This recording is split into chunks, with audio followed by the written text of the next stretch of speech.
اور آپ نے وہ حدیث نہیں سنی، معروف حدیث ہے کہ کل قیامت کے دن اس شخص کے لیے نماز جس نے قائم کی ہوگی باعث نجات ہے، باعث رحمت ہے، باعث حجت ہے، جنت میں داخلے کا سبب ہے، معروف حدیث ہے۔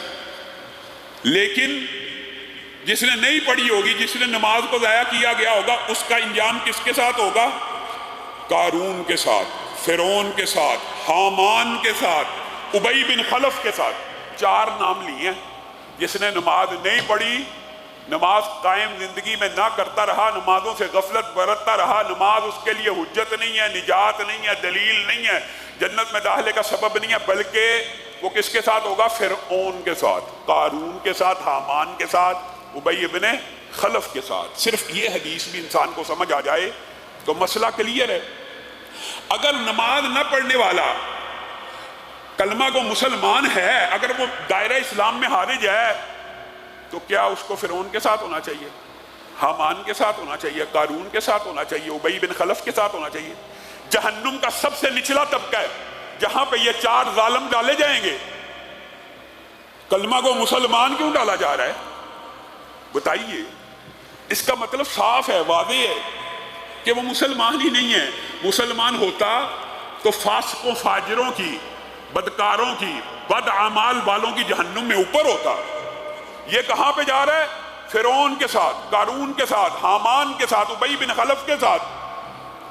اور امام ابن تیمیہ نے اس حدیث کی جو تشریح بیان کی ہے، سبحان اللہ، انہوں نے کہا کہ اس دنیا کے اندر یہی 4 وہ بنیادی باتیں ہیں جن کی وجہ سے انسان نماز میں پیچھے رہتا ہے۔ نماز چھوڑنے کی وجوہات صرف 4 ہیں۔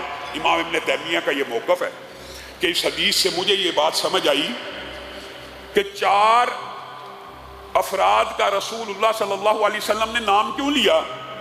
فرعون اس کے ساتھ، اور فرعون کون ہے؟ حاکم ہے، انا ربکم الاعلی کا نعرہ لگانے والا ہے۔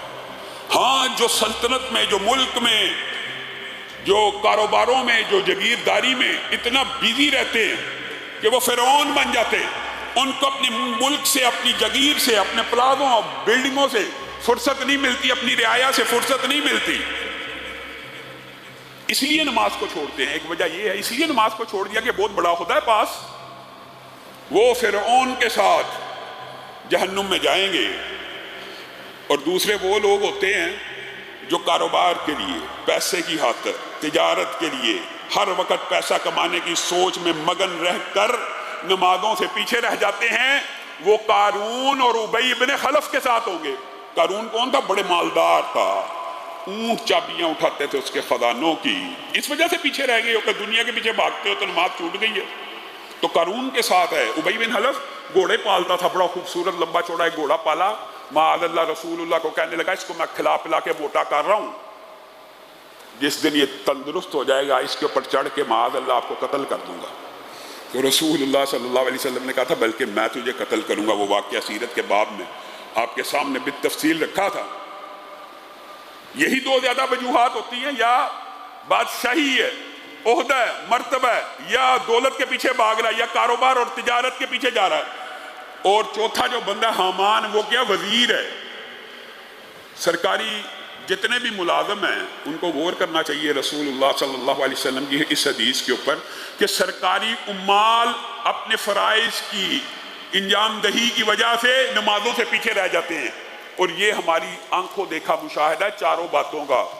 عہدیدار ہو بڑا، وزیر اعظم ہو، وزیر اعلیٰ ہو، صدر ہو، بہت بڑا عہدیدار ہو، وہ نمازوں میں غفلت کر رہا ہے کہ میں عہدہ مجبور ہوں، یہ ہے وہ ہے، یہ کہانی ہے۔ وزیر ہیں، پولیس والے ہیں، S H O, S P ہے، آئی جی ہے، کمشنر ہے، صوبے دار ہے، جو بھی ہے، وہ سارے اس کیٹیگری میں ہیں جو اپنے وزارت اور نیابت کے چکر میں حکومتی عہدے کی وجہ سے نمازوں کو چھوڑ رہے ہیں۔ اس وجہ سے ان 4 افراد کا ذکر رسول اللہ صلی اللہ علیہ وسلم نے کیا، یہ کہ بے نماز مسلمان کہنے کو وہ مسلمان ہے لیکن ہوگا ان کے ساتھ۔